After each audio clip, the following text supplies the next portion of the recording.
Assalomu alaykum hurmatli kuzatuvchilar. O'tgan videomizda sizlarga traktordan samaradorligini oshirish va yoqilg'i sarfini kamaytirish haqida ma'lumot bergan edik. Bugun shu mavzuyimiz davom etamiz. Bugun traktor ilgaklari haqida ma'lumot beraman. Har doim traktorning orqa ilgaklari traktorga ulanadigan agregatga moslanishi shart.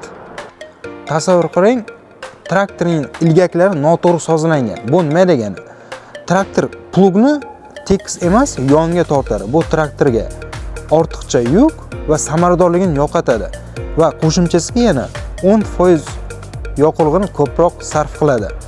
Buni oldini olish uchun agregatning ikki nuqtali ilgak masofasi traktorning ikkita ilgak oraliq masofasiga to'g'ri kelishi kerak. Tasavvur qilaylik, plugning oraliq masofasi 82 sm. Traktorning ikkita ilgak oraliq masofasi ham 82 sm bo'lishi kerak. Buni rostlash uchun esa birinchi o'rinda traktorning orqa ilgaklarini ko'tarib olamiz. Vertikal rostlagichlarning oralig'i ham bir xil bo'lishi kerak. Buni o'lchash uchun shu o'rtadan mana bu o'rtaga to'g'ri kelishi kerak. Hozir mana ko'ryapsiz, 60,5 sm. Xuddi shu masofa ikkinchi rostlagichda ham to'g'ri kelishi kerak. Va yana yon tomondagi rostlagichlar masofasi ham xuddi shunaqa bir-biriga to'g'ri kelishi kerak. Buni ham xuddi shu mana bu o'rtadan shu o'rtagacha o'lchashimiz kerak.